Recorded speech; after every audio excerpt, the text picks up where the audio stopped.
石勒，上黨郡武鄉縣羯族人，算是匈奴的一個別支，也叫羯胡。當年匈奴從西邊中亞一帶俘虜了一批游牧民族，走到哪就把他們帶到哪，相當於匈奴的附屬。後來曹操把匈奴安置在并州，這一小波羯族人也跟着被安排在了并州上黨。八王之亂期間，石勒被并州刺史司馬騰擄掠後，賣到冀州赤平地主師荒家為奴。師荒見其相貌不凡，免去了他的奴隸身份。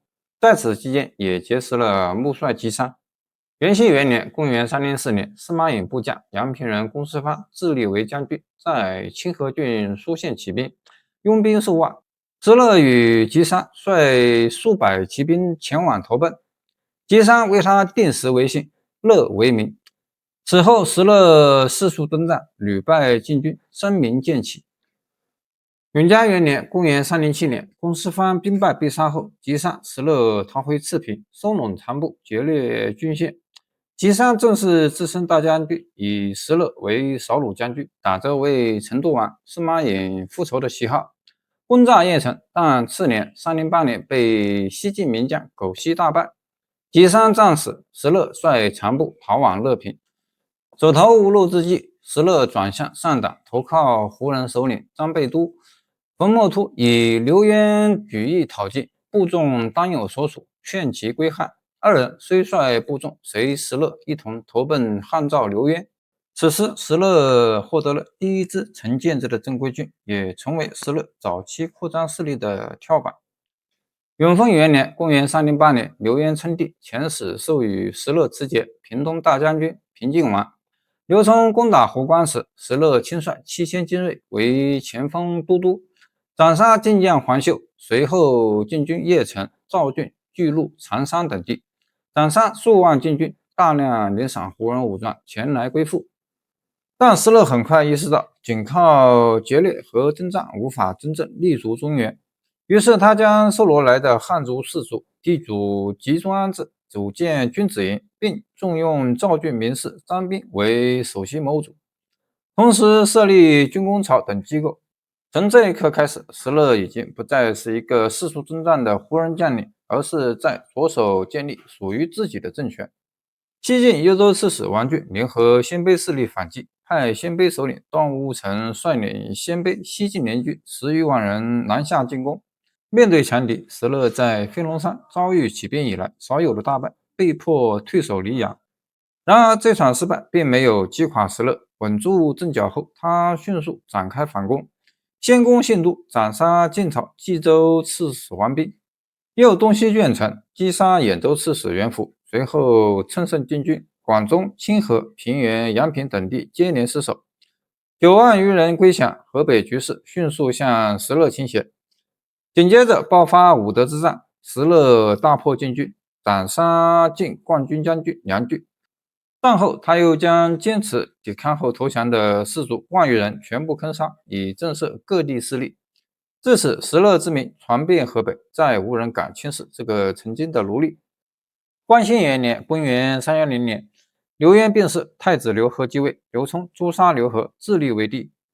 光興2年，公元311年4月，晉東海王司馬越病死於項城，太尉王衍決定秘不發殺，以襄陽王司馬歆為大將軍，統領其部。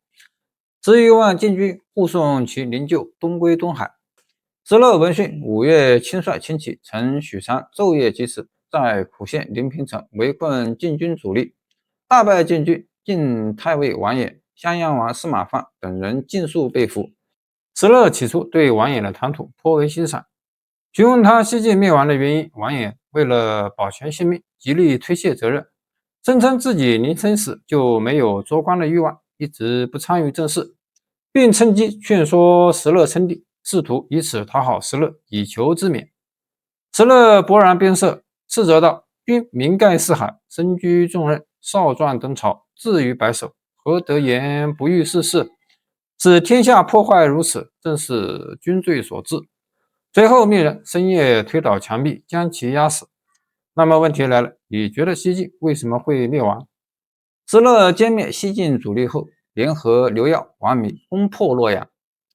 劉琮繼位後，晉升石勒為征東大將軍，并州刺史石勒南下攻打襄陽，攻破江西30餘座壁壘。之後同兵葛備，面對建業軍力強盛的司馬睿，謀士張彬勸其北還，石勒並未聽從。不久，晉南陽王司馬睿派季贊駐守收春，討伐石勒。石勒因糧草斷絕，軍中瘟疫蔓延，兵力折損過半，最終採納張彬建議，整軍北撤。很多人覺得英雄的成功來自不斷進攻，但真正決定生死的，往往是知道什麼時候該退。假如石勒當年執意南下，他還能活到後來統一河北嗎？葛備撤軍後，石勒率長部一路北返至鄴城。此時的他已經失去了南下爭霸的機會，卻意外獲得了另一個更重要的機會——河北。因為鄴城難守，且無穩固根基，張彬建議北居相國，經營根本之地。石勒終於接受了這個謀劃多年的戰略。從這一刻起，他不再是一支四處流竄的流寇，而開始向真正的割據政權轉變。漢嘉平2年，公元312年7月，當時廣平的張才遊輪擁兵數萬，佔據苑鄉，隸屬晉幽州刺史王浚。12月，石勒起將出兵攻破苑鄉外壘，王浚即派王昌聯合鮮卑、段籍陸眷、段茂碑共5萬大軍進攻襄國。鮮卑軍屯駐渚陽，石勒數度出戰，均失敗。段籍陸眷打造攻城器械，準備攻城，石勒軍中人心惶惶，諸將建議堅守陂底，石勒採納張彬計策，在北門開鑿20餘道暗門。鮮卑軍攻城深陷時，孔常率精銳突襲段茂碑，未能取勝，段茂碑追至壘門，遭伏兵俘獲，王浚大軍潰敗。孔常乘勝追擊，鮮卑軍失衡30餘里，損失鎧馬5000匹。段籍陸眷收攏殘兵，退守渚陽。石勒釋放段茂碑，贈予重金厚禮，與鮮卑段氏在渚陽結盟。前一刻還是生死相搏的敵人，下一刻卻能成為盟友。亂世裡最值錢的東西究竟是什麼？是仇恨還是利益？段氏撤軍返回遼西，王昌退回蓟城。遊輪張才歸降石勒，石勒隨即攻打新都，斬殺晉益州刺史王相，王浚勢力自此衰落。允嘉之亂後，王浚私自冊立太子，設置刑台，自行任命百官，同謀自立為帝，行事驕奢殘暴。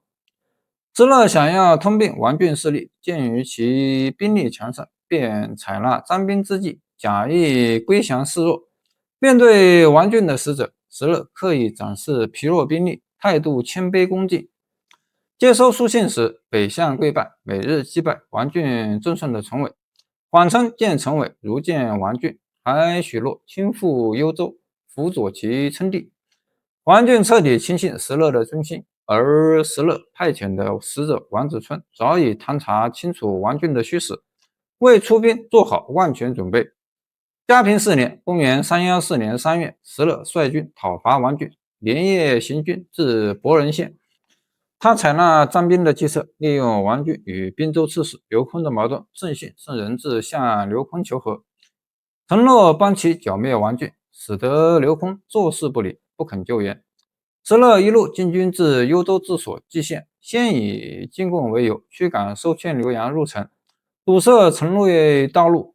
隨後徵容士兵入城劫掠，生擒王浚。石勒當眾細數王浚不忠進士、殘害忠良的罪狀，將其押送襄國處斬，誅殺其麾下精兵萬人，提拔裴憲、荀卓擔任屬官。石勒在蓟縣停留2日，焚毀王浚宮殿，留劉漢守城，隨後率軍返回。至此，盤踞幽州多年的王浚勢力徹底覆滅。石勒成功將勢力擴展至幽州，然而劉漢很快投降了段匹敵，但石勒進一步鞏固了自己在河北地區的霸主地位。